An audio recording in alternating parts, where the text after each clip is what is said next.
Hello everybody, this is Mr. Rob and welcome back to another episode of the Oakland Athletics franchise here on MLB The Show 24. As we want a little bit of a road trip today, starting off in San Diego, California, as the Athletics travel to face the San Diego Padres. If you're excited for this one, make sure you drop a like and you subscribe down below, especially if you want more franchise content. As on the mound for the San Diego San Diego Padres, is Glenn Otto, the righty who has not had a good season with a ERA north of 8. He'll begin his day against Zach Geloff as we get ready for a first of 3 games set out here in San Diego. As an 0-1 pitch by Geloff is hit into right field where it'll easily be caught. So we'll take a look at this Oakland lineup. Our offense has been almost historically bad. You can see our OBP is 272. No, that's not batting average. That's team OBP. That's how bad this team has been on offense. You can see the lineup, 4 hitters underneath 200. Some of them like well below 200. Here's Seth Brown. He's gotten his average actually above 200. He draws a walk now in the 2-hole. I'll bring up Ryan Noda up next. First pitch swing. It hits this one into left center field, but it's going to be caught out there for the second out of the inning. Brent Rooker up next. He's had an abysmal June, and it continues. Strike 3 on the high slider. That'll take us to the bottom of the first, where J.P. Sears will grace the mound for Oakland, one of our 4 starting pitchers who has a ERA above 5. Ha-Seong Kim will lead off for the Padres, and the very first pitch you'll see of the game is hit to deep left center field and out of here. Ha-Seong Kim wastes no time giving the San Diego Padres a lead. First pitch of the frame, it goes 414 feet for Kim's 6th home run of the season, as the Padres get to celebrate an early 1-0 lead. Well, after that, let's go to Xander Bogaerts, who the very next pitch laces one to straightaway center field. That'll be caught by Ruiz. And we'll take a look at the Padres lineup today. Slam Diego is obviously what they've been known as. We'll see Manny Machado up next, followed by Fernando Tatis, who leads Slam Diego with 13 home runs, followed by Luis Campusano behind the plate, Jake Cronenworth at first, Jurickson Profar at left, Matthew Batten, at DH, and Tyler Wade in center. Machado will line out to left field for the second out, and that brings up Fernando Tatis Jr., who laces one into left center. Ruiz's elite speed will track that one down. We'll stay with the Padres, though, bottom 2, as Campusano up at the plate will begin this one. He gets that by the jumping glove of Noda. I think he had the height, he just was a little off. Jake Cronenworth up next, hits this one into right field, very high into the air, where it will be caught by Brent Rooker. How about Jurickson Profar up next? First pitch to him is hit into right field lazily, and Rooker will come in and make that grab as well, having himself a busy half frame. Matthew Batten up next will hit this one into center field this time. Ruiz's elite speed will not get to this one, and it'll stay in the ballpark. That means that'll be an RBI double for Batten, as the runner will come all the way around and score, and the Padres lead 2-0. How about Tyler Wade, the former Oakland Athletics, spent time with us last year. He rips this one over, that's caught at third base. We'll go bottom 3, still with the Padres, as Kim gets his second hit of the day. It's a double into center field. Having himself a nice start to this one. Xander Bogaerts up next, 0-2 pitch, and he gets plunked on the back of the thigh. So 2 early base runners as Steers continues to struggle in these early frames, and that's kind of been our Achilles heel this year, as Machado gets an RBI single into center, 3-0 Padres. Our starting pitching has just really struggled going through the lineup for the first time against these teams. Tatis will at least line out to Seth Brown for the first out of the frame. Luis Campusano will then look at strike 3, a fastball right down the middle. I don't know why he didn't pull the trigger. That'll bring up Cronenworth up next. Flew out back in the second. 2-2 pitch to the Crone man, and he strikes out swinging. So Sears with his second K. But the Padres have jumped out to a 3-0 lead as we'll go all the way to the 6th as Nick Allen steps into the batter's box. And the reason why we haven't been looking at the Oakland offense today is because they're hitless. Otto has a no-hitter going into the 6th. He does walk batters. That's his 3rd of the day. But has yet to allow a hit. Geloff looks to change that. He's 0 for 2 on the ballgame. 2 flyouts. 1-2 pitch to him, and he hits a slider right off of the ankle of Otto. It's going to be fielded and played. It's going to be an out. But Otto is doubled over, but with the no-hitter going, he's going to stay in the ball game. Seth Brown, the lefty, will then step up. He did walk back in the first. First pitch to Brown is a high slider, and he rips this one into right field. This is going to be the first hit, and it's going to be a big one. A home run for the A's, a 2-run shot by Seth Brown. It breaks the no-hitter, and it also breaks the shutout at the same time. His 11th homer of the season, the first pitch after taking one off the ankle. Otto gives up a 2-run shot, and just like that, the A's are right back into this one, down 3-2. Next batter, Ryan Noda, trying to do something as well as he gets jammed inside, but that one's tracked down by Tatis. Then Brent Rooker will look at strike 3, but the A's get themselves right back in this one, only down by a run. Steven Wilson will then come in out of the pen for the Padres with a 0.43 ERA. That is all-star worthy numbers. First batter, though, is Langoliers. He'll walk him to begin the 7th. That brings up Asturi Ruiz up next, and he swings through a high fastball as he continues to struggle offensively.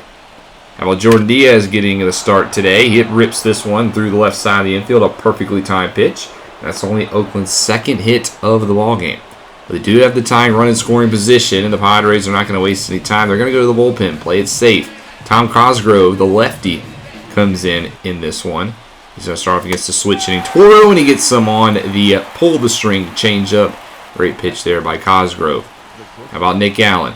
0 for 1 on the day. He hits lefties a lot better than righties. So he's got the matchup he wants. 3-0 pitch, and he just draws a 4-pitch walk, which means the bases are loaded. 2 down for Zach Geloff. A huge spot here for the A's. They've been quiet on offense, but it all could go away here. 0-2 pitch. Geloff misses a high fastball, and that'll end the frame, leaving the bases loaded. A huge opportunity missed there by the Athletics. Trevor Gott, our best reliever, will then come into the game, 3.56 ERA. First batter he faces Ha-Seong Kim, who's had himself a very good day. He hits this one into left field, where Brown will just get underneath that one to record the out. Bogart's up next, 1-2 pitch, chopper up the middle, Allen to his left, fields it and gets him out. And Gott does what he's done a lot this year, and that's just get players out. Machado rips this one to Toro. What a diving stop by Abraham, and he throws him out at first place. Great defensive effort there, as Toro a couple games ago had a 2-error game. Wandy Peralta will then come into the 8th inning for the Padres, trying to set up for their closer, but he walks Seth Brown to begin. So the tying run again on board, and they're going to pinch run for Brown, bringing some speed, and Darell Hernandez off the bench. Next up is Ryan Noda, lefty-lefty matchup, and he looks at strike 3. Slider on the front door gets him. He leads the American League in all in strikeouts, by the way. Next up, Brent Rooker. He takes the first pitch he sees into right field. A good one to hit, but it just runs out of steam. And that's the second out of the inning. I'll bring up Shea Langoliers, 2-2, and he can't check his swing, and Peralta holds the 8th inning. We'll go into the bottom of the 8th now, where Zach Jackson will come in relief. He's got his ERA down to 6.65, which isn't great, but he used to be above 9. Miguel Andujar will step into left field now, since Brown has been taken out of the game. As Jackson's first batter is Tatis, and right as I was hyping up Toro last frame, he commits another error. Has not been the best stint for him this month at the hot corner. That'll bring up Campusano now with a runner on first, but he swings through a changeup. Nice pitch by Zach Jackson. How about Jake Cronenworth? 0 for 3 on the day, make it 0 for 4. Nice bounce back K's here for Jackson. Now has to face the next batter in Jurickson Profar, who's back here in San Diego after a short stint with the Rockies. Well, that'll actually do it for Jackson. They're going to turn over to Mason Miller to try to get the final out. It's Jurickson Profar over to Noda, and he will tag the base. So Miller gets the out he needs. And we'll go into the 9th, where Robert Suarez will get the save opportunity for the Padres. Not their usual closer, but their usual closer is a little bit tired. So Suarez is going to try to get his second save of the season. He starts off with Ruiz, who gets a nice pitch to hit, but Ruiz just doesn't have the power to drive that one past the center fielder. How about Jordan Diaz up next? 1-2 pitch, and he apparently went around. I don't think the bat left his shoulder, but that's strike 3, which means the game is going to come down to Abraham Toro, who struck out in his last at-bat back in the 7th. 1-2 here in the 9th. He golfs a fastball into left field. It looks like the play is going to be made by Profar, and the Padres win game 1 of this 3-game set here at home by a final score of 3-2. Honestly, the game was a lot closer than it probably should have. San Diego was by far and away the better team. Our offense was basically non-existent if you take away the 2-run shot from Brown. We only had 1 other hit, as we just couldn't get anything going. We continue to be the worst offensive team in baseball. It's because of performances like this. Sears got off to a rocky start, which has been a lot of the same, but he kind of bounced back, and the pitching, the bullpen played good. We just couldn't take advantage, as that gets San Diego the first one of this 3-game series. Then in Game 2, we lose 9-0. Again, a 2-hit game here for the Athletics, as it was just Joe Musgrove, complete game shutout, 11 Ks on the day. We then lose Game 3, 4-2, so he gets swept here by the Padres, as Batten had a 2-home-run game for Slam Diego. That takes us into the second half of this episode, where we'll have a 4-game stretch against the Minnesota Twins, who currently sit 41-28 on the campaign. That is best in the American League Central, actually tied for the best in the American League. So the Athletics, coming off getting swept in San Diego, have their hands full here against the Minnesota Twins at beautiful Target Field here in Minneapolis. On the mound for the Twins will be Anthony DeSclafani, making his 14th start. It has been a rough one for him. 1.46 whip, 6.03 ERA. Zach Geloff steps into the batter's box. On the first pitch, he rips a nice hard shot over to first, where it's clubbed by Kurloff. And we'll take a look at the Athletics lineup. A little bit of a different look today. We'll see Ruiz in the second, despite his struggles. Brown now moves down to the 3. Rooker will be the 4, Noda the 5, and Duhar playing DH today, followed by Hernandez getting the start at third with Toro's defensive struggles. Carlos Perez is behind the plate, and then Nick Allen in the 9 spot. Ruiz up next will draw a walk, so the speedy center fielder is on first base, and he's going to try to steal, but the Twins are ready for it. Pitch out, works to perfection. They gun down Ruiz. Great throw by Patrick Winkle. That goes for nothing, as Seth Brown will then draw a walk, so Ruiz would have been on second base anyway. Brent Rooker up next, 0-2 pitch, gets jammed on a sinker. He flies this one right to where it will be caught.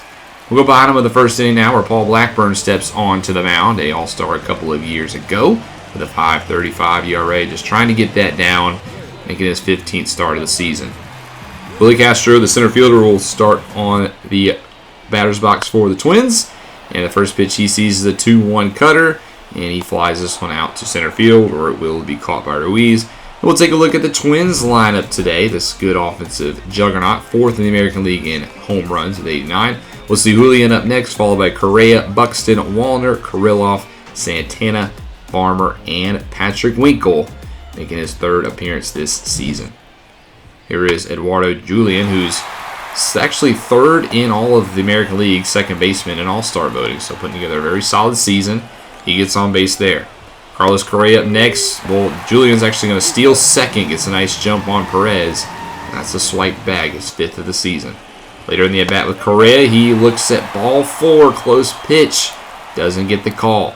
So now 2 on, 1 away for Byron Buxton, but he swings through a front door slider. Nice pitch there by Blackburn. And then next is Matt Wallner. He can't check his swing, and Blackburn will get through the first despite a little bit of trouble.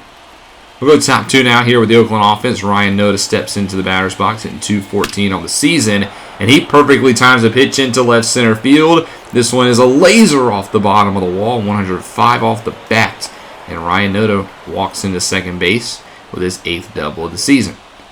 So the A's get some nice early threatening here. Miguel Andujar up next hits this one to center, and it's going to get down. Noda's going to round third. He's going to be sent home. The throw from Buxton is not in time. The Athletics strike first off the 10th RBI this season for Andujar. It's 1-0 Oakland. Still nobody out as Hernandez grounds this one over to third. A great play over there, flashing the leather in Santana. He gets the lead runner at second. How about Carlos Perez up next, getting the start at catcher today. And this one's actually going to go all the way to the backstop, as a wild pitch will allow the runner to move to second. Next pitch in the at-bat, full count to Perez. He swings through a low sinker. That's strike 3. 2 down now in the frame. How about Nick Allen up next? 3-1 pitch to him, and he draws a walk. So the inning continues, and it goes to the top of the lineup. Zach Geloff steps back into the plate. Had a hard line out in the first inning, trying to drive home that runner from second.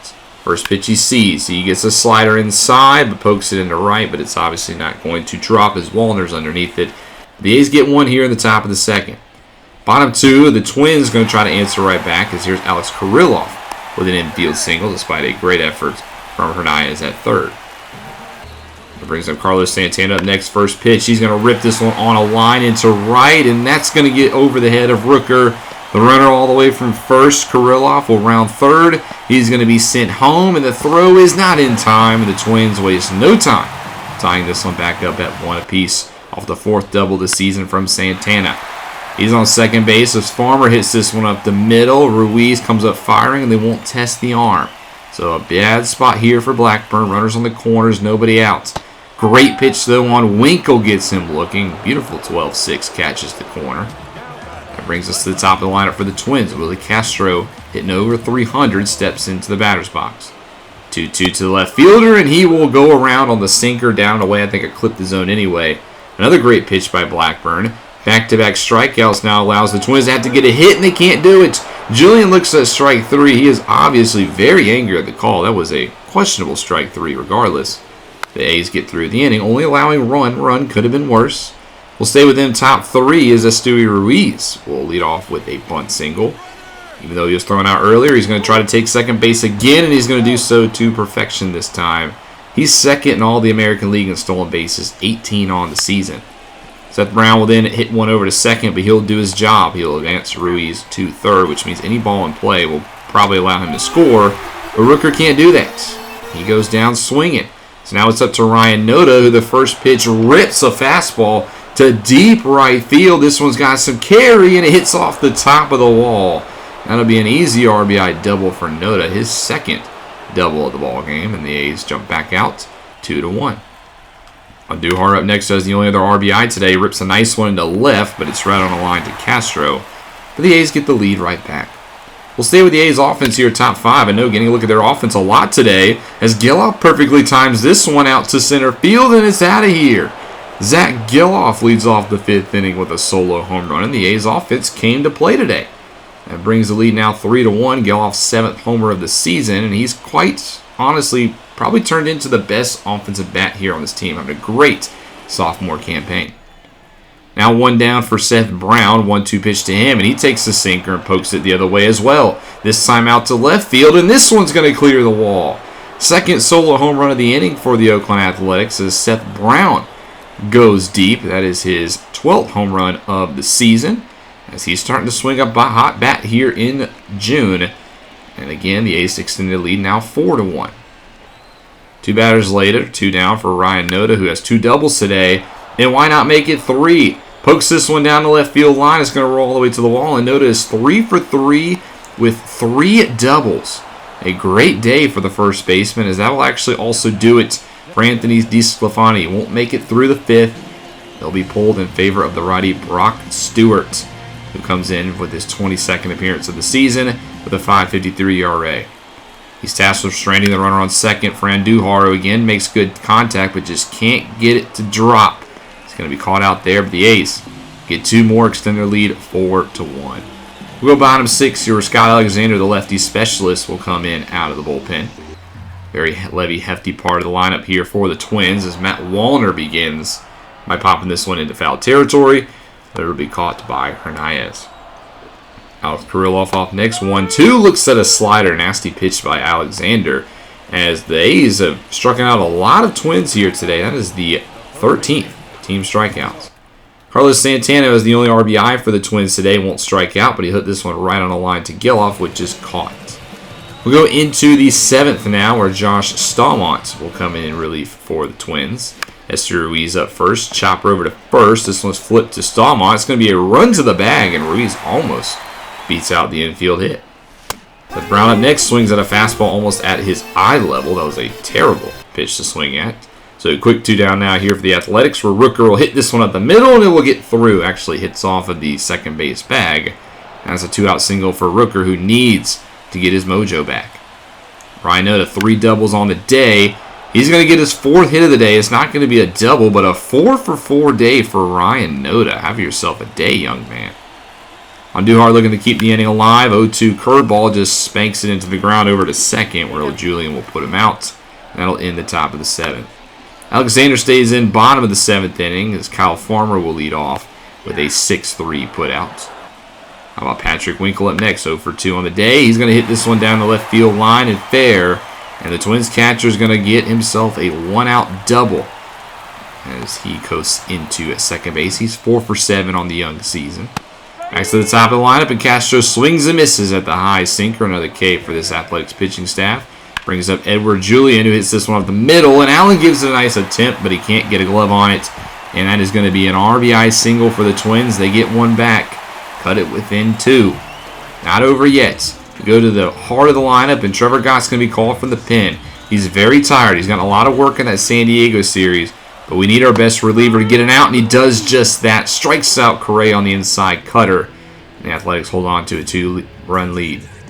Caleb Thielbar, the lefty, will come in out of the pen for the Twins as he gets Hernandez to strike out on high fastball to begin his day. I'll bring up Carlos Perez up next. He's 0 for 2, but did walk in his last at bat in the 6th. Full count pitch. He gets a fastball, times it up nicely, but gets underneath it. That's going to be a fly out to Santana. How about Nick Allen? 1-0 pitch. He hits lefties a lot better than righties, and he gets a good hit on this one out to right, but it empties into the glove of Wallner. That'll end that frame. Zach Jackson comes into the 8th. He's trying to get his 5th hold of the season as he'll begin against Byron Buxton.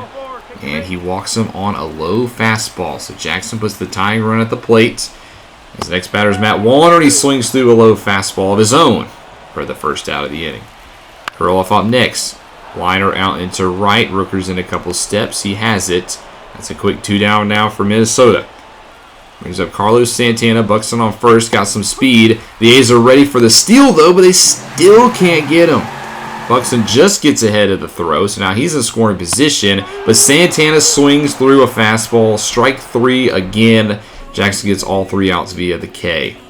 Steven Okert, another lefty for the Twins, will come in as they're starting to empty their bullpen.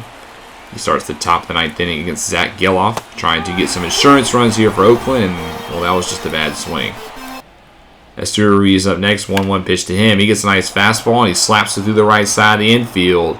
And again, the speedy center fielder is on first. You know what he's going to try to do.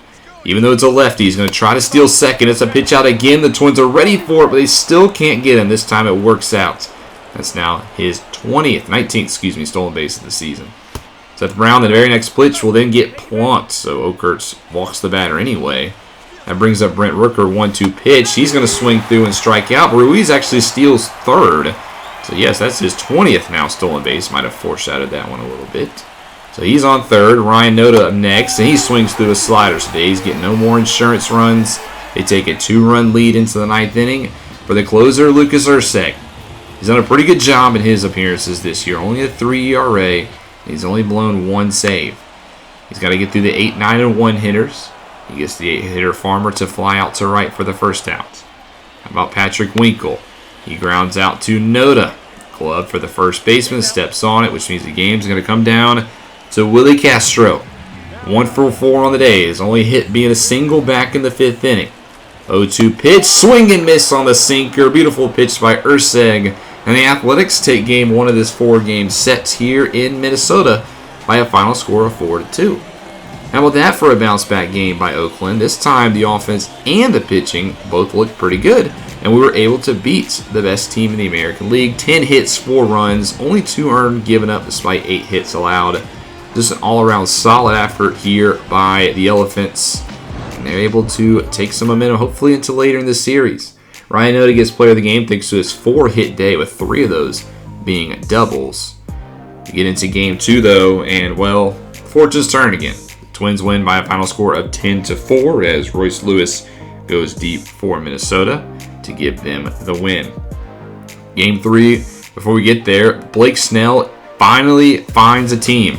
The Cincinnati Reds have pulled the trigger. They signed the 2-time Cy Young Award winner to their pitching staff. So Blake Snell is back, and he's in Cincinnati. A very interesting get for the Reds. We'll have to see how that unfolds. Game 3, we lose 8-3 as we go for a 5 spot in the 5th inning. A lot of that damage coming by Edward Julian, who had a 2 RBI homer. We do win game 4 though, 5-1. So we split the 4-game set, which is all we could really ask for against the Twins, as we get a nice pitching night from Ross Stripling, and we pick up a 5-1 victory, which takes us into another day off, which means we're going to take another look at our farm system, see how they're doing with the Las Vegas Aviators and the Midland Rockhounds next episode. Ironically enough, they're facing the exact same teams they did last time in the Frisco Roughlighters and the Tacoma Rainers. But thank you guys so much for watching this episode. I hope you guys enjoyed. If you did, make sure you drop a like and you subscribe down below, especially if you want more franchise content. This is Mr. Rob, and I'll see you in the next one.